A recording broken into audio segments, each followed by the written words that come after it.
Hi guys, welcome back to Commerce Adhyan. In today's video, we will continue our economics chapter 2 consumer equilibrium and demand, and our today's topic is factor affecting the demand. Last economics के video में हमने demand के बारे में पढ़ा था कि demand क्या होता है, डिमांड कितने टाइप की होती है, market demand schedule and individual demand schedule के बारे में हमने देखा था. आज हम देखेंगे कि डिमांड को कौन कौन से ऐसे फैक्टर्स हैं जिसकी वजह से डिमांड अफेक्ट होता है, फैक्टर्स अफेक्टिंग द डिमांड. तो सबसे पहले थोड़ा रिवाइज कर लेते हैं कि डिमांड क्या होता है, डिमांड की मीनिंग क्या होती है. Demand means the quantity of goods and services which consumer would buy in a market at a given time and given price. Demand मतलब कि जब कोई भी कंज्यूमर मार्केट में कुछ गुड्स एंड सर्विसेज को कंज्यूम करता है, परचेस करता है given time and given price में, तो वो हमारा क्या कहलाता है, डिमांड कहलाता है. मतलब कि जब हमको किसी भी चीज़ की ज़रूरत होती है, हम एक पर्टिकुलर टाइम में पर्टिकुलर प्राइस में किसी भी कमोडिटी को क्या करते हैं, परचेस करते हैं, तो वो क्या कहलाता है, आपका डिमांड कहलाता है. अब हम देखते हैं कि डिमांड को ऐसे कौन कौन से फैक्टर्स हैं जिसकी वजह से डिमांड क्या होता है, अफेक्ट होता है. तो फैक्टर अफेक्टिंग द डिमांड्स, अगर हम फैक्टर्स की बात करें तो सबसे जो पहला फैक्टर्स होता है प्राइस ऑफ अ कमोडिटी. जो किसी भी कमोडिटी का प्राइस होता है वो क्या करता है, डिमांड को अफेक्ट करता है.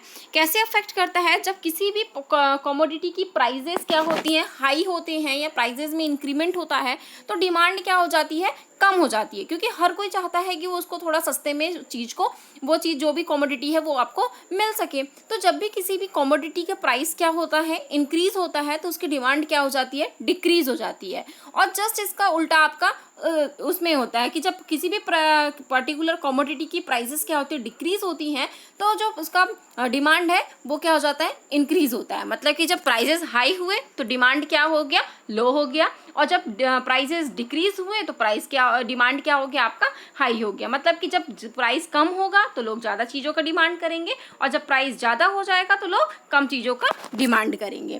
ठीक, तो ये था हमारा प्राइस ऑफ कमोडिटी. तो प्राइस भी क्या करती है, प्राइस ऑफ कमोडिटी भी क्या करते हैं, हमारे डिमांड को अफेक्ट करते हैं. नेक्स्ट है हमारा प्राइस ऑफ सब्सिट्यूट्स.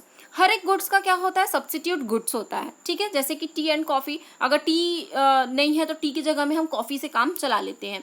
तो जो सब्सिट्यूट गुड्स होते हैं उससे भी हमारा जो डिमांड ऑफ कमोडिटी होता है वो क्या होता है, इफेक्ट पड़ता है. अगर किसी भी सब्सिट्यूट गुड्स की प्राइजेस इंक्रीज होती हैं तो जो मेन कमोडिटी है उसका क्या होता है, डिमांड इंक्रीज हो जाता है.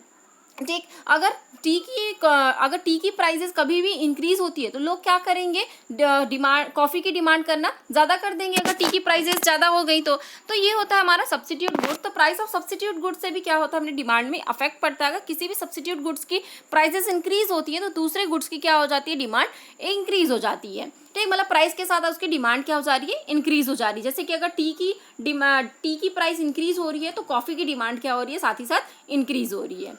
सेम ऐसे ही आपका इफेक्ट कॉम्प्लीमेंट्री गुड्स में होता है, price of complementary goods. Next हमारा फैक्टर है कि कॉम्प्लीमेंट्री, अगर किसी कोई भी गुड्स की कॉम्प्लीमेंट्री गुड्स है, कॉम्प्लीमेंट्री गुड्स मतलब कि उसके सहायक गुड्स, मतलब कि उसके साथ साथ अगर हम कोई भी गुड्स ले रहे हैं तो उसके साथ हमको वो दूसरा गुड्स भी लेना पड़ेगा, तो वो हमारा होता है कॉम्प्लीमेंट्री गुड्स. लाइक अगर हम बोले तो गाड़ी and petrol, car and petrol, अगर ये होता है तो ये कॉम्प्लीमेंट्री गुड्स का सबसे अच्छा एग्जांपल है कि ये जो भी गुड्स हम ले रहे हैं उसके साथ अगर हम दूसरा गुड्स भी ले रहे हैं, उसके साथ वाला गुड्स जो है वो हमारा क्या कहलाएगा, कॉम्प्लीमेंट्री गुड्स कहलाएगा.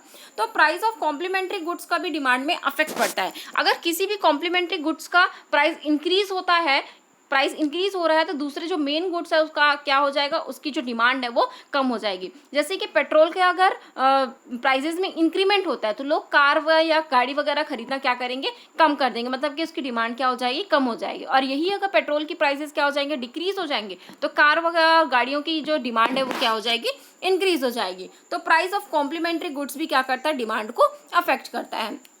नेक्स्ट है हमारा income of consumer. Income of consumer demand का सबसे इम्पॉर्टेंट फैक्टर है.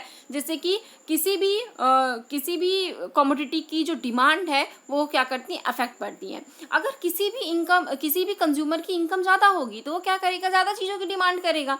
अगर किसी भी कंज्यूमर की इनकम क्या होगी, कम होगी, तो वो क्या करेगा, कम चीज़ों की डिमांड करेगा. मतलब कि जैसे जैसे उसकी इनकम होगी कंज्यूमर की, वैसी वैसी उसकी डिमांड क्या होगी, इंक्रीज होगी. और अगर इनकम कंज्यूमर की इनकम कम होगी तो वैसे ही उसकी डिमांड क्या होती जाएगी, कम होती जाएगी. तो इनकम ऑफ कंज्यूमर भी क्या करता है, डिमांड को अफेक्ट करता है.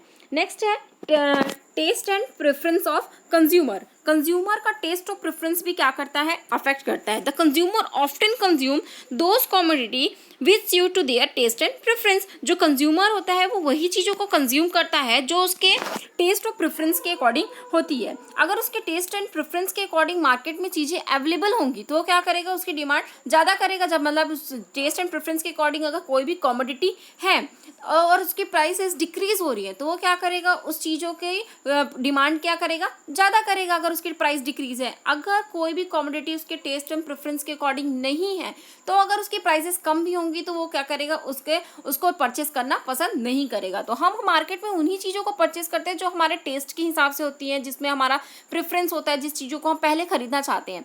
तो अगर जो चीज़ें हमारे अकॉर्डिंग होती हैं हम उनको ज़्यादा दाम में भी खरीदने की कोशिश करते हैं, लेकिन जो चीज़ें हमारे पास टेस्ट एंड प्रेफरेंस के अकॉर्डिंग नहीं होती है वो चीज़ों को हम कम प्राइस में भी खरीदना पसंद नहीं करते। तो टेस्ट एंड प्रेफरेंस भी क्या करता है, मार्केट में डिमांड को अफेक्ट करता है। नेक्स्ट है हमारा हैबिट्स एंड फैशन।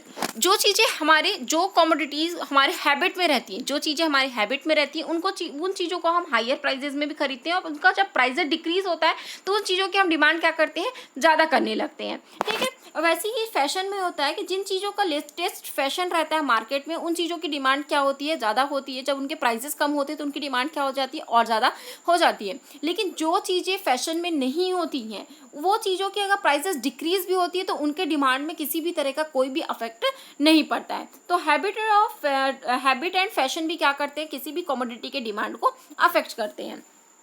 फिर नेक्स्ट है आपका composition and size of population. कि साइज ऑफ पॉपुलेशन क्या करता है, साइज ऑफ पॉपुलेशन भी डिमांड को इंक्रीज करता है, इफेक्ट करता है। अगर किसी भी पर्टिकुलर एरिया के में किसी भी पर्टिकुलर एरिया का अगर पॉपुलेशन बहुत ज़्यादा है, बहुत ज़्यादा लोग वहाँ रह रहे हैं तो वहाँ पे जो बेसिक चीज़ें, डेली नीड्स की चीज़ें हैं उन चीज़ों का डिमांड क्या हो जाएगा, ज़्यादा होगा। और अगर वहाँ पे पॉपुलेशन कम है तो वहाँ पे बाकी सारी चीज़ों की डिमांड भी क्या होगी, अलग अलग होगी। मतलब कि अगर हम पॉपुलेशन की बात किया जाए तो पॉपुलेशन भी हर जगह में क्या होती है, अलग अलग ग्रुप वाइज होती है। मतलब कि जो अगर हम देखें तो इनकम के अकॉर्डिंग कुछ लोगों का ग्रुप अलग होता है, उन लोग वहाँ की पॉपुलेशन अलग होती है, कुछ एरिया के हिसाब से पॉपुलेशन होती है। मतलब अलग अलग फैक्टर्स के अकॉर्डिंग क्या होती है, पॉपुलेशन भी अलग अलग होती है।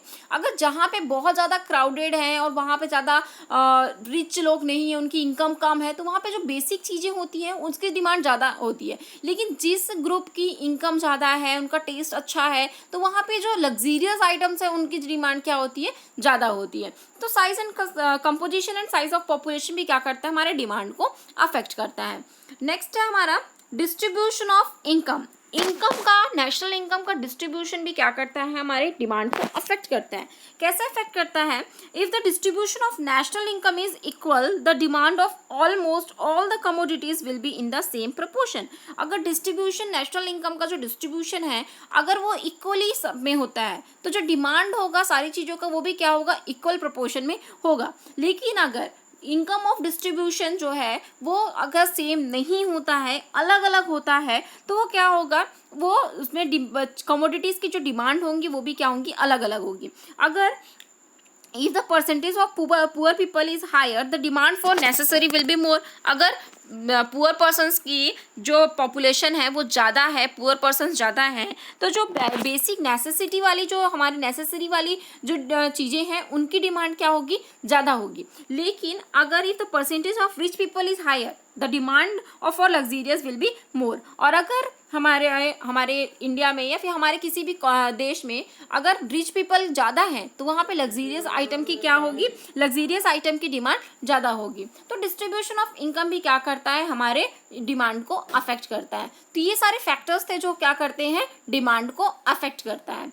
होप आप लोगों को वीडियो पसंद आया होगा। अगर वीडियो पसंद आए तो लाइक करिए, हमारे चैनल को सब्सक्राइब करिए। अगर आपका कोई भी डाउट है तो अपने डाउट को कमेंट सेक्शन में हमारे साथ शेयर करिए, हम आपके डाउट को क्लियर करने की पूरी कोशिश करेंगे। इसके पहले वाला जो वीडियो था हमारा डिमांड और डिमांड शेड्यूल पे, उसका लिंक मैंने डिस्क्रिप्शन में डाल दिया है। तो जिन लोगों ने हमारे वीडियो को, पहले वीडियो को, डिमांड के वीडियो को नहीं देखा था तो वो डिस्क्रिप्शन बॉक्स में जाके उसको देख सकते हैं।